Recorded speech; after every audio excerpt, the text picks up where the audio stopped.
Yes, I'm live. Praise the Lord. You can also see me clearly. By the way, I'm using my AirPods now. Just let me know if you can hear me clearly, please. Thank you very much.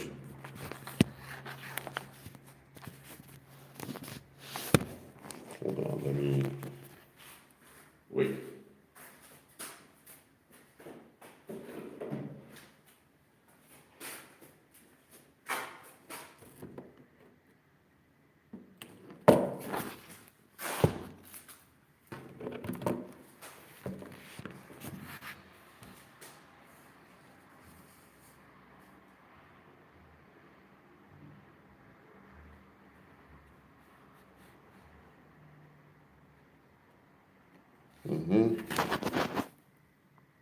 Chris, I'm glad you're here. Suzanne, I'm glad you're here. Can you all hear me clearly? I need to check whether my AirPods are working well with this. I see one give a thumbs up already. When you're here, please hit the like button if you haven't done so already. If you're not subscribed, please subscribe. If you want, consider becoming a member of the channel. And by you liking the video, this live stream, you will help this message be spread in the YouTube algorithm. Thank you very much. So, again, it's evening over here, as you can see. It's a bit quiet on the road. From time to time, there's a car passing by. For example, right now, there are a few passing by. Apart from that, it's quite quiet around here. So, I thought, why not another live stream? I'm doing well, Wolborg, doing well over here. Tammy's here also, Fabi's here. Glad you're all here. Again, I'll start at 4 minutes, as I do always. The first 4 minutes for people to come in.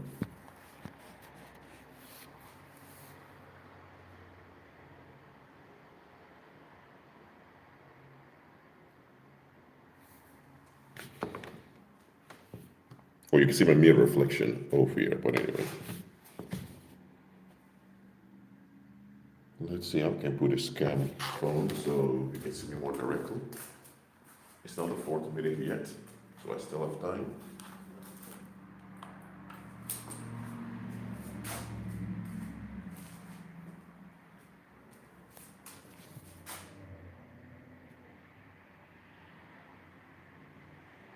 I still have my neck pillow. I do. As a matter of fact. Well, let me check. It's right over here. Hold on.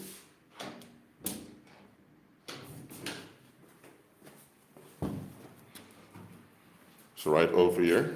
And as a matter of fact, I'm going to use a pillow over here to put the phone over there. So that works well. Thanks for the tip, Suzanne. It's good you have a neck pillow too. It's quite comfortable. Just put it, don't put it too high. If you have a pillow and a neck pillow, you can do that, but don't put it too high, because that may cause issues with the muscle in your neck. But aside from that, a neck pillow is fine. Okay, a few seconds more. All right, class has begun. Oh, you're right on time, Danielle, right on time. Okay, I'm going to start with a very short story, just introduce the topic to you. Okay, and I want you to use your imagination now. You're looking for a job. Let's say you are looking for a job, and you see this vacancy online. Let's say you studied economics, and you find this vacancy at some corporation. And you think, you Google corporation and find out, man, this is a big IT corporation that comes from Japan and it has multiple departments in the United States. So you think, okay, let me apply for it. Well, you apply for the job, you go on a job interview, they're enthusiastic about it, about you, but then they tell you, we need to screen you. Glad you're here, Joanna, right on time. So you're looking for the job and they begin to screen you after your first conversation, after your first job interview. So so then they tell you we need some details from you. We need a copy of your passport. We need a copy of your driver's license. We need to have a little screenshot of your bank details. The awesome information. They tell you we need this information to process your account so you can start working. So you hand in all the information they ask from you because you check it's a legitimate company. You check it out. But then 2 months pass by.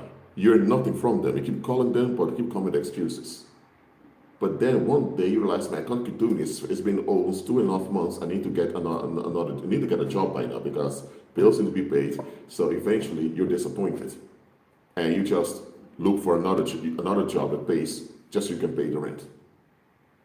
But then when you find that other job that pays the rent, something you didn't plan, suddenly you realize now that you get those letters at home from credit companies saying that your loan has been issued. And you think, what? This credit company gave me a loan of $50,000? I don't know this company. Long story short, you go to the police and they found out that you've been a victim of identity fraud. That recruiter did not even work for that Japanese company you applied for. He faked it all. It all looks legit. And here's the thing, that fake recruiter was working with a hacker that did work for that company.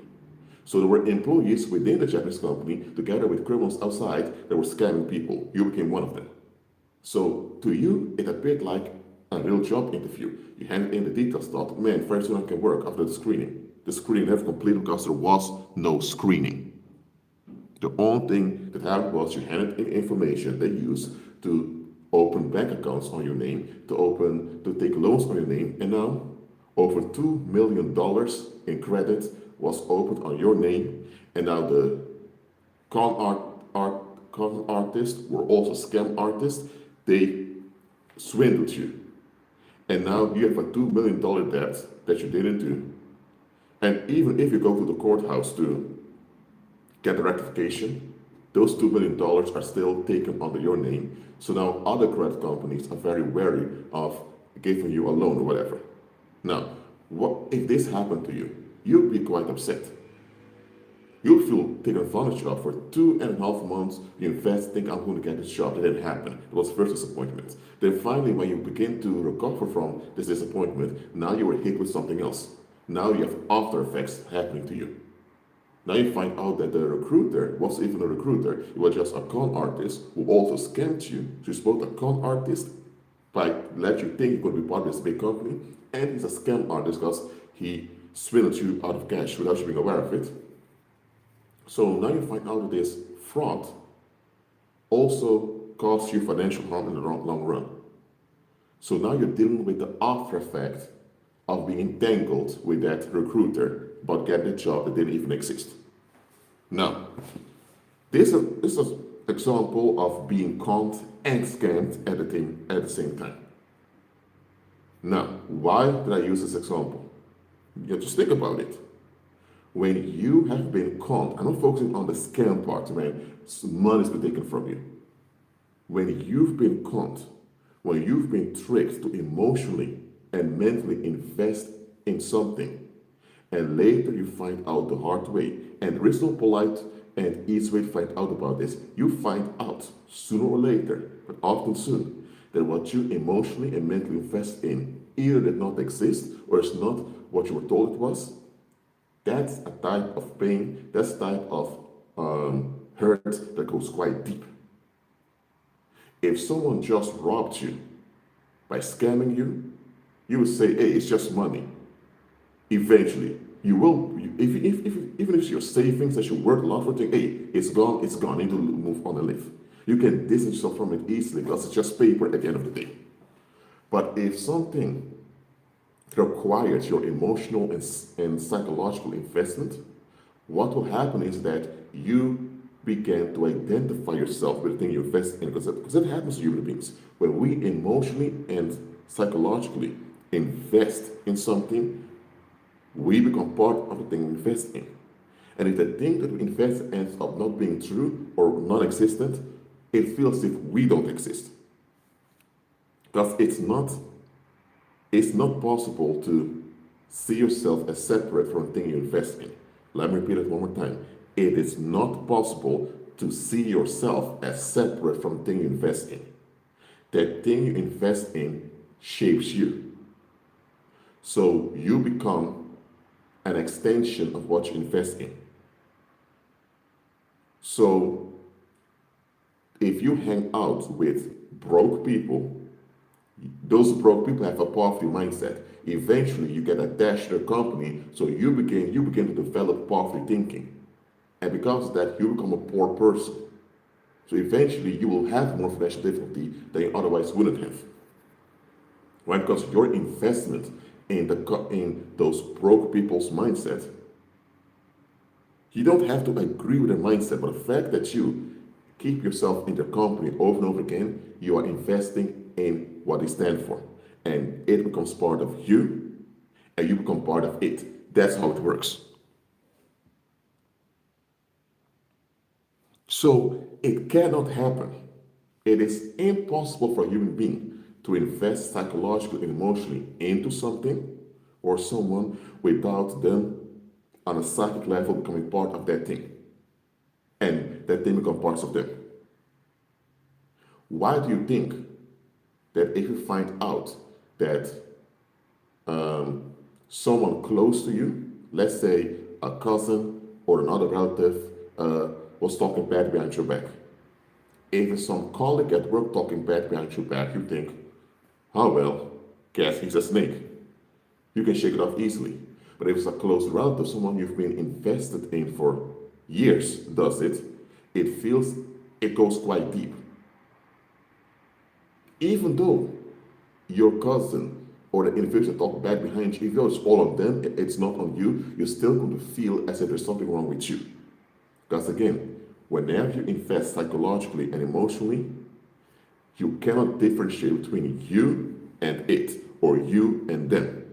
That's natural. That's how Daddy and Father designed us. Because we are designed to invest fully in the Heavenly Father and to invest fully in the human community. That's how Daddy and Father designed us. That's why Daddy and Father designed us in such a way that when we invest psychologically and emotionally, we cannot differentiate ourselves anymore. This is not a defect of us human beings. This is how we're designed. We are designed to be followers of the Heavenly Father, and we're designed to be members of a community.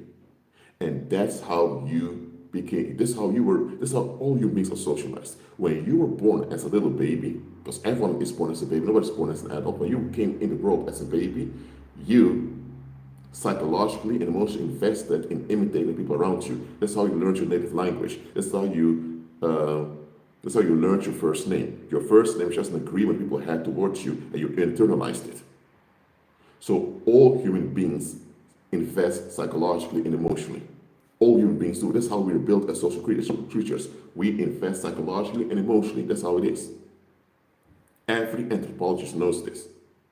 This whole thing of keeping business and private separate, it doesn't exist. First of all, private isn't even real. Private does not even exist. It's something we made up. In reality, there's no such thing as a difference between a separation between business and private, or public and private. Doesn't exist. We're human beings on the earth, alive, and we affect one another. Simple as that. That is reality. All those things, public, private, business, private, business, pleasure, all of those distinctions are artificial and they don't exist in reality. So if you've been working, for example, at a gas station for 5 years, and you are fired one day out of the blue, it will feel like you're kicked out of your own house. Even though you don't literally own that gas station, because you spend so much time and effort in keeping the gas station going, you feel like it's part of you and you're part of it. That's natural. That's how we develop social bonds with one another. That's how in marriage you also bond together, by sexual investment. So human beings are social creatures, that's what we are, and we invest so psychologically and emotionally, which is healthy, which is good, and there's nothing wrong with that. However, our social design tends to be used against us in this world. And that's why when you are conned, it affects you so much. Forget about feeling hurt, or forget about your feelings being hurt or you being shocked.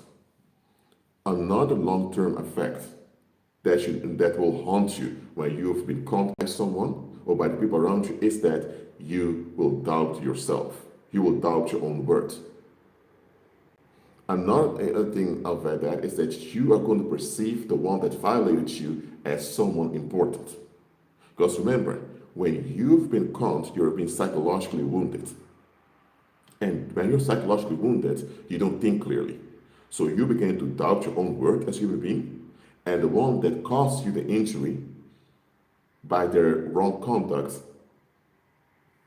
you begin to see them as extremely big, even though they're not. And that can lead to you developing an obsession with the one that violated you. The obsession goes two ways. Either you develop an obsession to destroy them.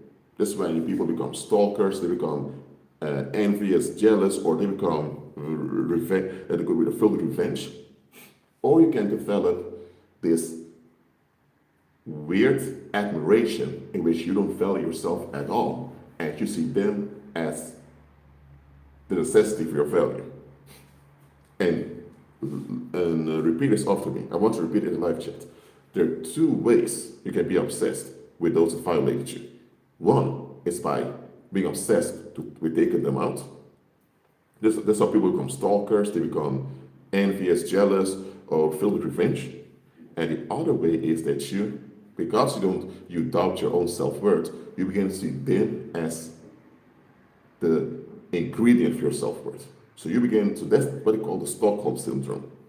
The Stockholm Syndrome is when you, after being psychologically violated, begin to see the violator as a type of God. Because in your mind, because you're not in your right mind, with this happens in your mind, you ain't worth much at all, because if you were worth something, this would have happened to you. So the one that didn't sue you, they have advantage over you. So you think, if I'm like the one that took advantage of me, I may be better off. So you identify with the one that violated you. That's also, they call the Stockholm Syndrome in psychology, but it's really an effect of being conned. So, let me use another example now. Let's say now that let's say your ex-wife left you 5 years ago. She walked out on the marriage. She filed for divorce, claiming you neglected her and all of that. But then it came out that she had a boyfriend that she was planning, she also was living with, while she just walked out on you. So you signed the divorce papers and you press the judge, please make this quickly, and you divorce her. Now, still in your mind, from time to time, your ex-wife pops to your head. You don't contact her because you don't want to be involved with her, due to all the dirt she did to you, but you still have this tendency to check her social media and check what she's doing, how she's doing in life. And one day, you decide, I'm going to go to a psychologist, because how can this be that this woman walked out on me? She humiliated me by doing that. She talked lies. She spread smear campaigns about me, lying on me, destroying my reputation. I almost lost my livelihood because of her. All because she decided to escape with some dude who's not even working. So, on a conscious level, you know very well I shouldn't even be innocent in this woman. She brought me nothing but heartbreak, nothing but problems, and nothing but misfortune. You're glad she's gone, but still you feel like you have to check on her. So you think that you're losing your mind, you think that you are just sabotaging yourself and all of that. No. Let me tell you what goes on. You have been conned. Think about it. If this was a random woman from the street you barely were involved with that talked dirt about you, just get attention from a boyfriend, you wouldn't even be bothered by it. And people would think, come on, man, stop bothering with that. She has a boyfriend that she wants attention from, and she just lied on you randomly. Even other people can see it. Other people tell you don't bother with it. But here's the thing. This was your wife, the one you said I do to, the one you live together in the same house, the one you supported financially, the one you invest in sexually, and this is the one that the public saw you with. So now if she talks bad about you, people may believe her because she actually lived with you. a stranger talks bad about you will say, it's just slander. But someone that lived with you has more credibility when they lie on you in the eyes of the public. So that's why you had all this trouble. And the reason why you still haunt this, still think about this individual is because you've been conned. You've been tricked into thinking that your identity lies with that outcome that you've lost. That's what goes on. Now, think about it. I'm talking about the wife example still, but this can also be it could also happen to a female and with her ex-husband. I'm just using the wife example now. When you met her the first time, she presented herself a certain way to you.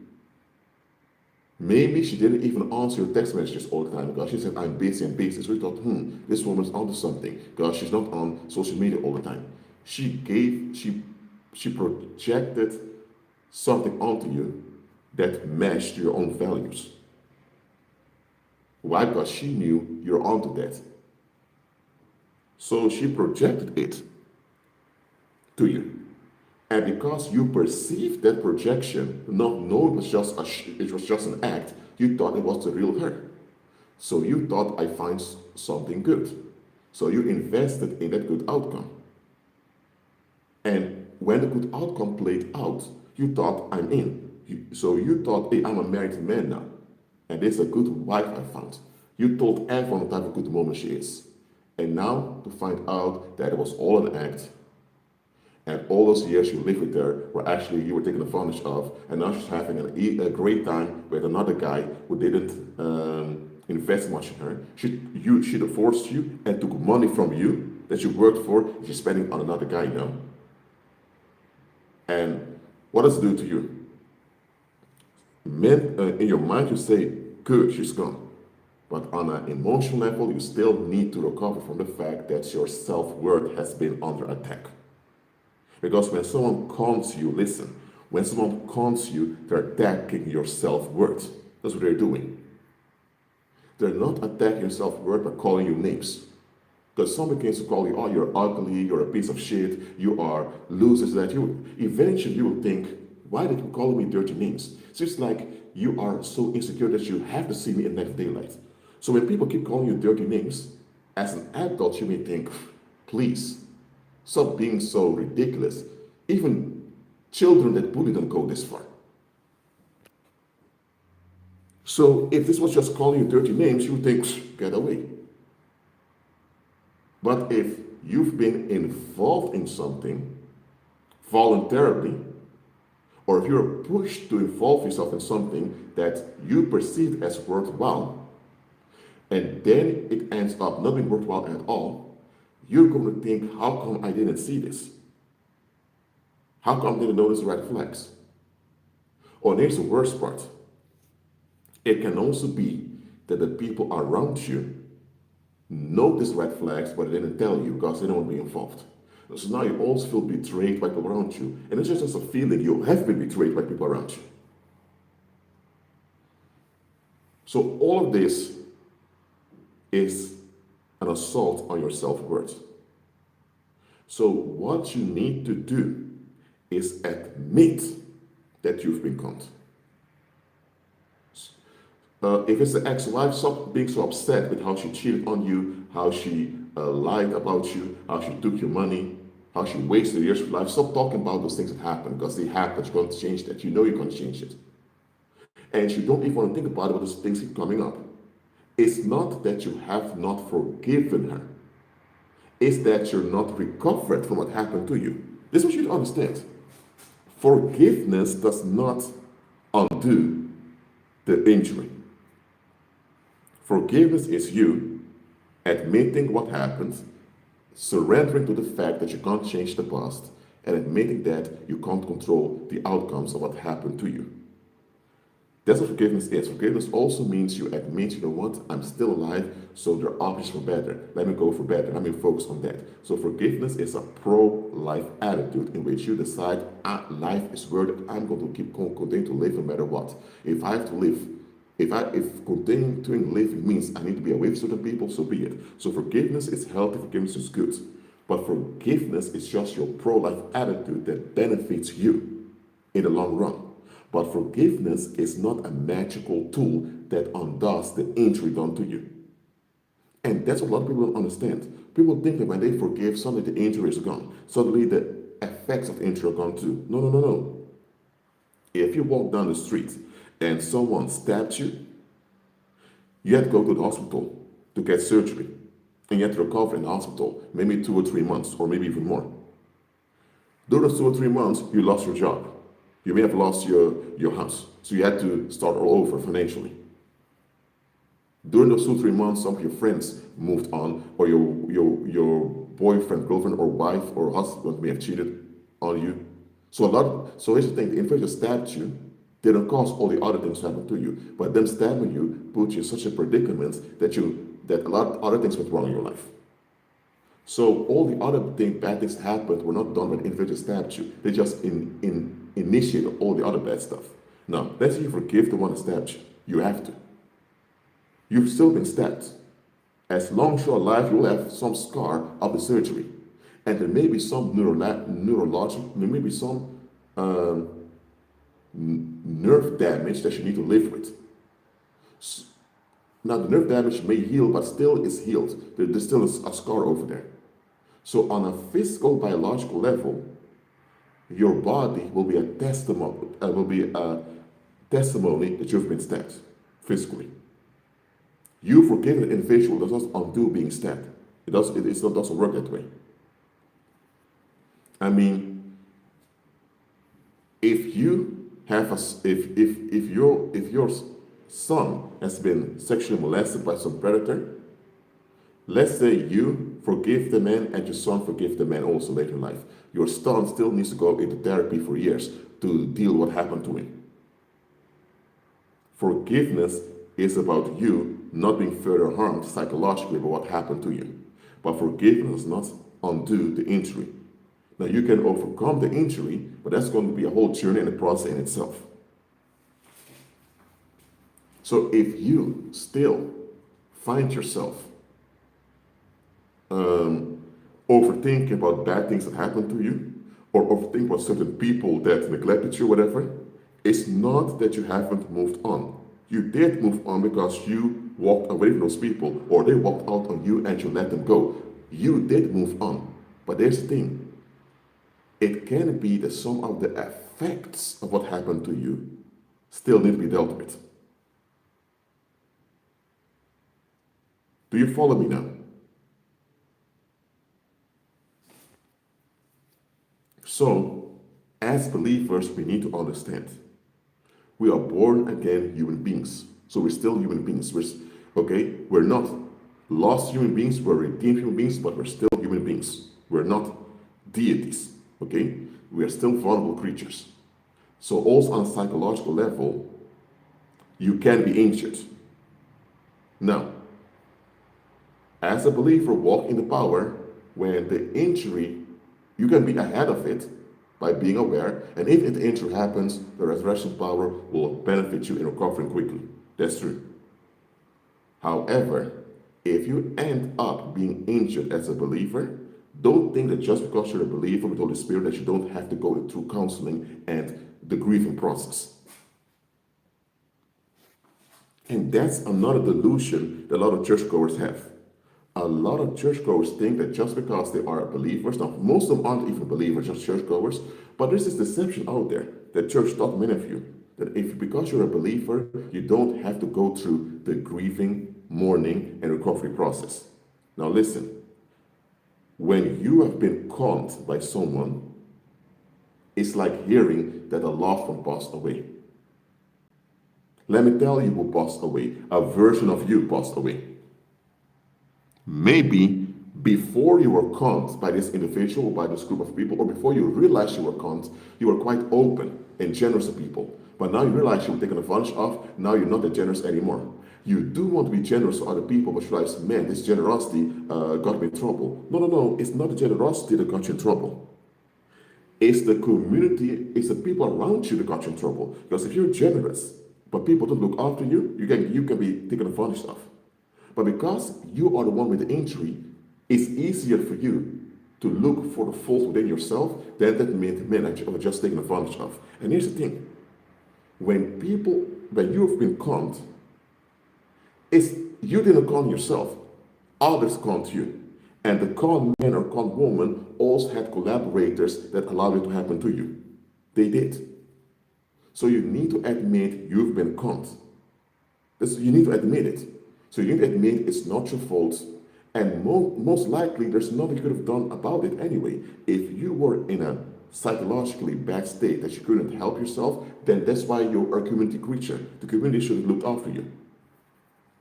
One of the main reasons why a lot of people are afraid, sometimes even believers, and it shouldn't happen, but one of the reasons why so many people are afraid to admit they have been conned is because once you admit you've been conned, you also have to admit that the community neglected you. Whether it's your mom, dad, or your grandparents, or sometimes your own children, or the people around you, or maybe people from church, or the thing is, when you've been conned, it reveals the neglect of the community. And the community around you are the people you're dealing with on a daily basis. So for you to realize that, oh, these people allowed bad things to happen to me. But at the same time, if I would behave or act in such a way that would disturb them, they would call the police on me and they would even turn on me. So now you realize that the people around you are narcissistic. They allowed bad things to happen to you, they do not intervene, they want to be left alone, but the same people would turn on you or call the cops on you if they felt bothered by you. So now you realize, man, these people are narcissistic. They explode on me when they feel rejected because I don't give in to what they want, but when they see me, when they do their part to me, they don't do it. So that's the shock a lot of people don't want to go through, but I'm telling you, you have to go through that shock. You have to admit that the people around you neglected you. You have to.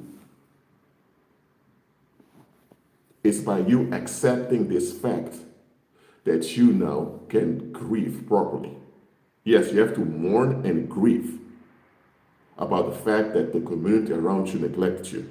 And once the grieving and mourning process is completed, now you have a better outlook on life, and now you are smart in how to deal with people in the future.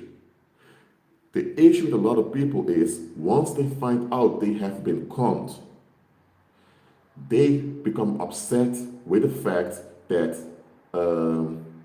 they become upset with an event. The thing is, they don't realize that the conning, the trickery, could only have happened by neglect of community. So it's the community neglect that's the real problem. But here it comes. What can you do about people neglecting you? That shows a defect in their character. That shows a defect in their mind. Can you remove that defect from other people? No. So once you admit that you have been neglected by people around you, you realize, okay, this is not something I cannot change those people. Most of them are adults in the 40s or 50s, whatever. I can't change them.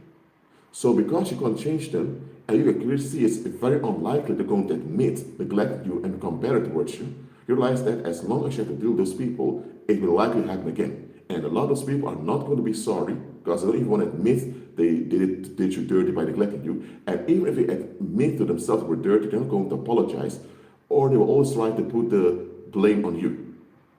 And don't expect the courthouses to help out because their job is just to keep peace in the community through law and order, as they call it. So that's the thing. When you admit that the community neglected you, you will feel quite powerless. And feeling powerless can be quite sad. It can be quite overwhelmingly sad when you feel powerless. But at that moment when you feel powerless, you realize, well, hold on a minute. These are not the only people on the earth. There are more people on the earth. So, okay, enough. The people around me neglected me because they are neglectful creatures. They don't want to face themselves in the mirror and become better. So I can't keep being angry with them because it's not going to work out well for me. I need to continue. I need to move forward. That's how you process what happened to you. Too many people never want to go and admit that the people around them neglected them. So let's say if their wife cheated on them with someone else and it's been going on for a while, they become so upset with the cheating of the wife. Sometimes they even lose their mind about the wife cheating on them. They realize that the wife cheating is just a symptom. Because remember, the wife is part of the community. The wife's behavior was off. Why didn't anyone around notice it? You did notice something was wrong, but you never really thought it would be like this. But didn't anyone around you notice it? Yes, they did. They just didn't want to be involved. So they got along with her cheating on you. They knew for months you were sleeping with someone else while you were operating as a breadwinner for your household. So once you realize that it's not just your wife cheating on you, that's the thing. Realize that your wife cheating was just a symptom of the whole community being defective. And once you realize that people don't want to admit this, now you realize, I can't trust these people. So what happened is now you need to let go of how you perceive them. Maybe you thought the people around you are honorable people who work hard. Maybe that's what you thought. But now you have to admit they're just cowards. Maybe, okay, let me give another example. Let's say you grew up with parents who were impatient, always just dumped their emotions all the time. And you were wounded as a child. And now you realize, now you look back over your life, that people never considered your feelings. People always just were blunt and direct and didn't even care about your feelings. And now you realize, hold on a minute, those same people who act that way towards me, I see them treating other people better. What was about me, people who treated me as bad as this? And now you realize that those people have some defect in them that they need to dump on you to feel better about themselves. And you realize that your parents were in on it too. So now you realize that most of the people you grew up with were actually abusers. Cowards who just wanted to ventilate on you to feel better. But here's the thing, maybe you were raised into thinking that by being blunt and direct, it's just a form of honesty. So you begin to value people being direct towards you. But now that you're old, not that you're older, you realize, don't admit, this being direct is only justified if there's imminent danger. Outside of imminent danger, you should consider other people's feelings, and be sensitive towards other people's mental state. What if someone is suicidal and just blunt towards them and you trigger them to kill themselves? What the heck? Or what if someone just lost their mom or whatever, and now they're in a psychologically weakened state, and you're going to be insensitive towards them, saying just my opinion? No, you wouldn't. And you realize that those people who always were blunt and proud about it, they're never blunt against a police officer, nor against a judge in a courthouse, nor against actual people that are willing to fight back. So you develop this. You develop this value that people being blunt and direct is a form of good character. That's how you developed. So all the friends you have around you are people who are not considered your feelings. So the moment you admit that this bluntness that you thought was a symptom of good character, once you admit that you were actually brainwashed, it's actually a lack of character, now you need to reevaluate all your friendships and realize that all the people you have around you are people who don't value your mental sanity because they don't consider your feelings. Now, you have to realize that even your children notice this about you. I now realize that your children are more realistic than you. Because your children notice how some people talk towards you, and your children develop this rebellious attitude. And now you understand why your teenagers are rebellious towards you. Because your children can clearly see that you're out of line, that you are just a punching bag for people on a psychic level. So you used to think your children were just ungrateful and your children had to be disciplined. But now you realize that you are the issue. Now, to apologize to your children is one thing, but now you also need to apologize to yourself for not seeing that, hold on a minute, I select people that didn't value me. What the heck? So now you need to face the fact that you've been deformed this way by not only your parents, but people around you. And once you go through all this shock, now you can become better. The way out is going through it. Too often people want to bypass this, and that's how people end up with false teachers. And you know what? Being raised the wrong way by the people around you is also a form of conning. Parents are insensitive, claiming to be honest is brainwashing. It's your parents are calling you. People withholding valuable information from you that relates to you is also conning. Unless they have a good reason. What I'm saying is that if you do not process that you've been conned, that's a spell that's put on you. That what happened to you, being conned is a spell. And as long as you don't admit what happened to you, you're still stuck with this deformity. And that deformity can be triggered over and over again. That's not why you have women. They leave their parents' house, where the father was quite emotionally unavailable. And they end up dating men who always treat them like a garbage can. And then they end up as a single mother. And even as a single mother, when they look for a man, they end up with men that treat them just like the father did. And it is later in life realized, wait a minute, my ex-boyfriends, even my ex-husband, are just like my dad.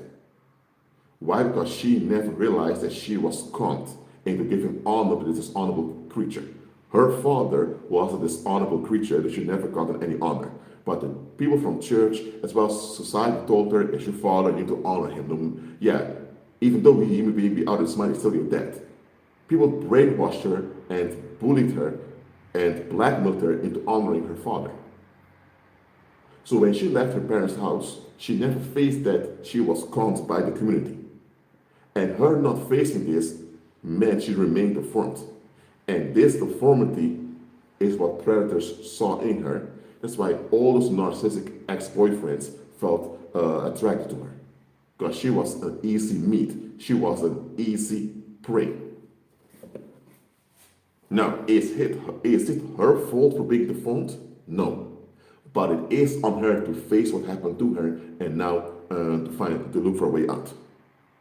And that's the thing. Your responsibility is not to undo what happened to you, because that's impossible. You cannot undo what happened to you. Your responsibility is not to take the whole load and deal with all the consequences of what happened to you. No. Your responsibility is to admit what happened to you and admit that if something's not done about what happened to you, it's going to keep haunting you and it's going to get worse. It's one thing to fall off your bicycle, though the hard wind. It's not your fault. Hard wind came out suddenly and you fell off your bike. Admit you fell off your bike, and if you broke your knee, you need to get some stitches. If you don't admit you broke your knee, you are actually harming yourself now.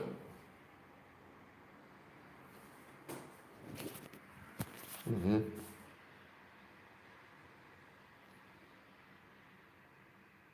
So understand this. It's not your fault that you were neglected. No, never. You can't be blamed for that. What you are responsible for is to admit and face what happened so that you can now begin your healing journey. And this is how many people end up with narcissistic spouses. Because they don't want to admit they've been conned. They don't. Because they don't want to admit how unreliable the people around them were. They have this fairy tale that they want to keep alive. And it's this fairy tale that gets them in trouble. So, forgiveness does not undo the injury. Forgiveness boosts the healing process. Without forgiveness, you cannot heal from the injury. So forgiveness is necessary to heal, but it's not forgiveness that heals you. You have to process the whole thing that happens.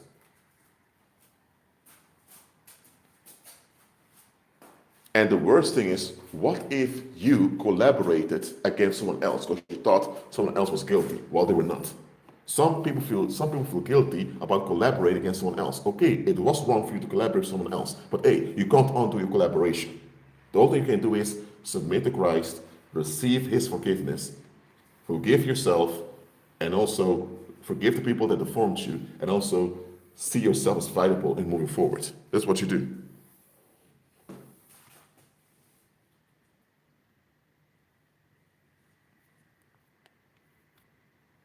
So you have to admit you have been conned. You have to admit that your vulnerability has been taken advantage of. You have to admit that your self-worth has been assaulted. You have to.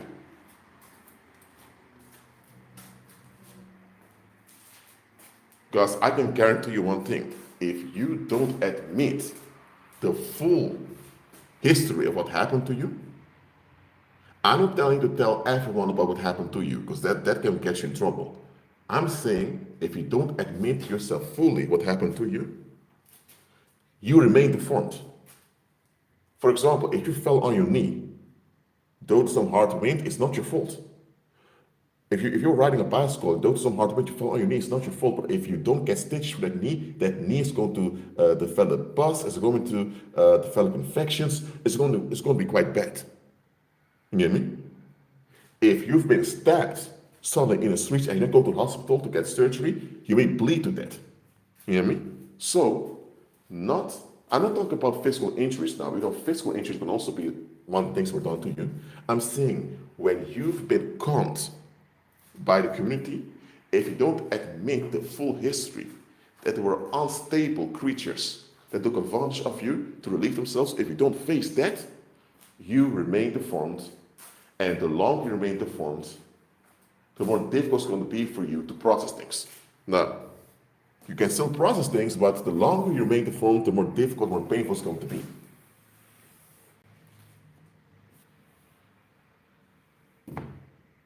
If you were shot and you survived, the moment you were shot, you had to go to the hospital to remove the bullet. If the bullet stayed in your body for years and now you need to remove the bullet out of your body, it's going to cause more complications.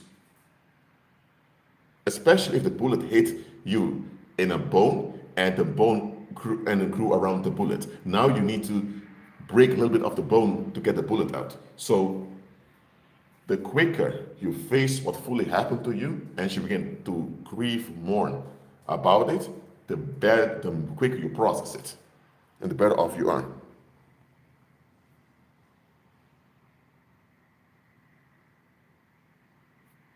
And also, when you realize you've been conned by the community, you need to also see that nobody in the right mind would agree with conning you. So realize that the people around you were not in the right mind. Then also see how unstable the people around you really were. If the people you had around you were just unstable people who didn't want to admit it, that you were dealing with narcissistic people, admit it. It's not the event that you're upset about. If your wife cheated on you, or if the police tried to set you up, or if someone did a smear campaign on you, or if you were raised to think a certain way that actually doesn't benefit you, it's not the event that much that angers you. What angers you is the fact that you can't do anything about what happens to you, about it happening to you. And you know what? That's true. You can't do anything about it happening to you. It happened. So that's something you need to accept. It happened. What you can do and should do is admit fully what happened and process what happened. And if you to process what happened, you need to see the people around you for what they really are. If they're unstable people, they're unstable. If they're narcissistic, they're narcissistic. Admit them for what they are. And this is what happens to a lot of folks. They are afraid to admit they've been conned. So if their relatives were neglectful towards them, they still don't want to face how unstable these people are. So now they may join a cult unaware, expect seeing them as a replacement for his family. But the people at the cult are just as unstable as his birth family. And then he's disappointed at the cult again. So that's how some people go from misfortune to misfortune because they never admit what happened to them. If you don't admit what happened to you, you can't process it and you can't prevent worse from happening. If you realize what happened to you and you realize it came down to neglect, now you can learn, you know what? I shouldn't be around neglectful people. You know what? If I'm neglecting myself somewhere, I need to stop doing that too. You can only improve when you admit what can be better.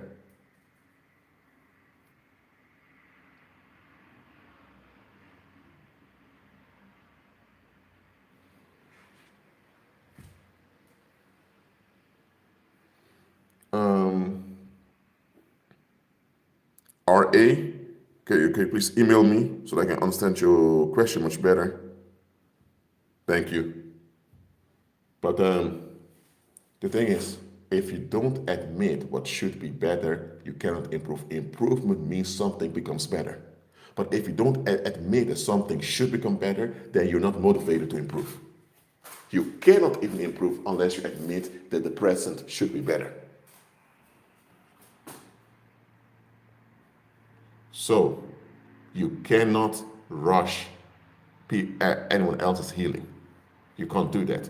You can't rush someone else's recovery. That's not possible. They have to admit that they are deformed and that they can and should be better. That's something only they can do. Now, you can assist them externally, but you cannot reshape them on the inside. It's not an ability you have. You cannot reshape them on the inside. They have to be willing to be improved. You can provide tools and opportunities, an environment for them to improve, but they must be willing to embrace the improvement. Oh, okay. If you wanna donate RA, there's a PayPal link over there, and also in the on any almost in description of every video, there's also an IBAN if you don't use PayPal. This is one thing you can do. PayPal or just a transfer to the bank, and you can see the details in the description boxes in every video. Thank you. So understand this. Also as believers, we have to face the fact that, hey, we've been conned. And part of renewing the mind as a believer is admitting you have been conned. Admit you've been deformed. Because here's the thing, you may not see your own deformity, others do. And also bad people see your deformity and they will seek to take advantage of it. Evil spirits will take advantage of it. So why not benefit yourself by admitting you've been conned?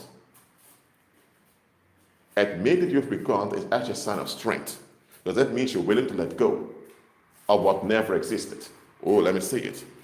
When you admit that you've been conned, you are letting go of what never existed. Letting go of something that used to be, okay, that can be difficult because there was actually something there that used to be there. But when you're conned, you were holding on to something that never existed.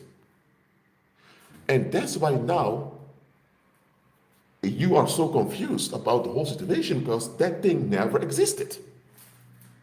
You thought it existed, but it was never there. So admitting you've been conned frees you from holding onto a past that never happened.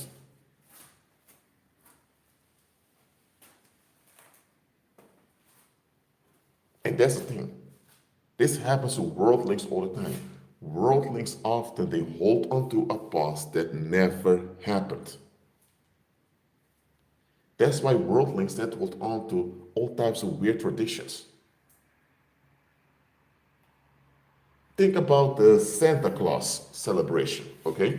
In Dutch, you have let me say the Santa Claus celebration in the United States comes from the Dutch Sinterklaas. And for the Dutch subscribers watching this video, you know which part I want to talk about Sinterklaas. Sinterklaas is the Dutch Christmas celebration. And it goes like this. You have this bishop, this Catholic bishop. So he's not married because as a bishop you're not allowed to marry in the Catholic Church. You have this Catholic bishop who's rich. He owns slaves, and once in a while, every year, he leaves Spain where he's stationed and he travels to the Netherlands and Belgium. And his slaves have a record of all the children that behaved well, and then the slaves break into the homes giving gifts to the children that behaved well, and the children that didn't behave well, they're kidnapped into sacks and they're beaten. Okay? Now, the Dutch Christmas celebration originated from Austria. And instead of slaves, it used to be Krampus entities, demonic entities. But anyway, the Dutch Christmas celebration with the slave version later was introduced in the United States, but it changed it. Now, instead of coming from Spain, it's a guy from the North Pole. Instead of slaves, it's some elves right now. But forget about the adaptation of this Christmas celebration. The root is that you have a grown man who's interested in other people's children. Where are his own children? Where are his grandchildren? He's a grown old man. You don't see him with children or grandchildren, and he's interested in the grandchildren or children of other people. And he even breaks into houses to meddle with other people's children. And he loves his children to sit on his lap also. When you think about this Christmas celebration, it's kind of, it looks like a Greek pedophilia thing, like they did in ancient Greece. Yes, because that's really what it is. One time, there were Americans discussing the Dutch Christmas celebration. Now, those Americans had no idea that Santa Claus is really diverted from Sinterklaas. They had no idea that the American Christmas celebration came from the Dutch that exported into the United States after U.S. independence. And those Americans were asking, what is with pedophile party? A grown man that kidnaps other people's children and beats them for not behaving well. If any grown man out there sends out his handlers to kidnap children and to beat them for not behaving well, they'll be arrested because they'll say this is child trafficking. But yet there are a lot of people celebrating this Christmas, for the Christmas figure, and they don't even realize that this celebration is quite disturbing. In the Netherlands was this whole discussion about Black Peter, meaning the slave figures of this Father Christmas figure. And I was thinking, you guys are missing the point about this Black Peter figure, saying it's racism. Forget about the racism. Why do you celebrate a party where you have a grown old man with a staff that kidnaps children and beats them? And if the children behave well, they get candy. What type of value are you teaching your children with this celebration? You're teaching your children that if you don't please other people, you get beaten. And this grown man that you don't know, he's not one of your relatives. He has a bunch of criminals working for him, ready to kidnap you, and we will allow it to happen. That is what your child will receive. Now, the child cannot process this like an adult does, but it does shape the mind of the child into thinking that being blackmailed with violence is just a way to motivate people. So it goes quite deep. Now, this live stream is not to advocate against the Christmas celebrations. I'm not even interested in addressing Christmas celebrations, because I don't see much value in those celebrations anyway. And I'm an anthropologist. I don't see much value in it.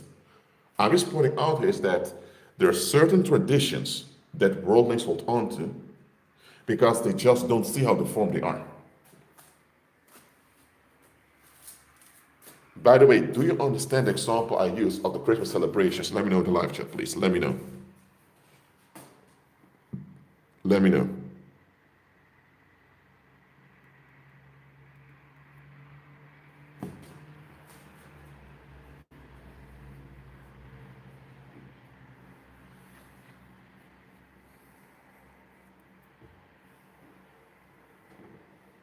Because I can tell you. Let's say you don't have a Christmas celebration. Let's say you have a celebration where some Arab guy from Saudi Arabia comes to America and he sends out his Muslim brothers to get all the children to behave badly and to smack them around. People say, people will be revolting, like, is this? But you already have such a celebration of a foreign old man coming to beat your children. And you celebrate it every year. You have adults enact this fictional character called Santa Claus or Sinterklaas. And how come people don't see that this party is disturbing? It's because they are deformed. Are they bad people or are they evil people? No, they're just deformed. You don't have to be evil or bad to be deformed. There are good people out there deformed. There are even believers out there who are still deformed. That's why they need to be delivered. When you are deformed, you will get along with things you should never get along with. Or when you are deformed, you tend to feel attacked and aroused by things that weren't even an infringement on you. When you are deformed, you don't see things properly. When you are deformed, you don't process things properly. So, that is why we as believers have to look into the mirror. If we've been conned and therefore deformed, admit it. And don't blame yourself for being deformed. I don't care whether whether you are 18 or 15 or 40 or 70. Admit you've been deformed. Admit there's better for you. All right? Children can't do this.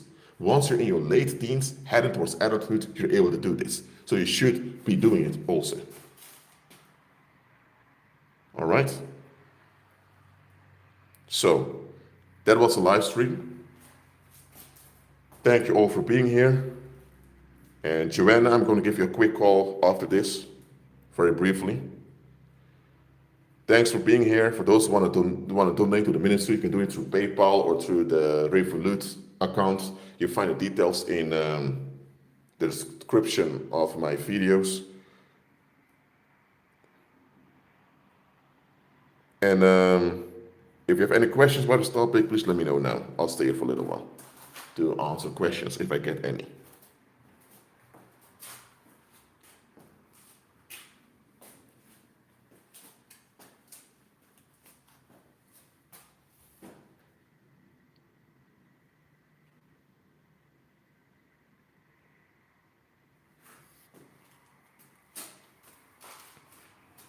All right.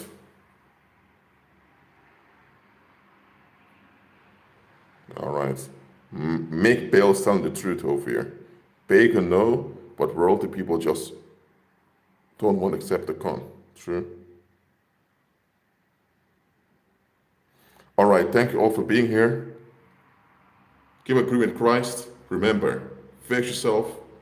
Don't be ashamed about it. You just not to be ashamed about. Nobody's going to blame you or laugh at you over here. Keep agreeing with Christ. Be at peace. And I'm motivated to see you improve. See you next time.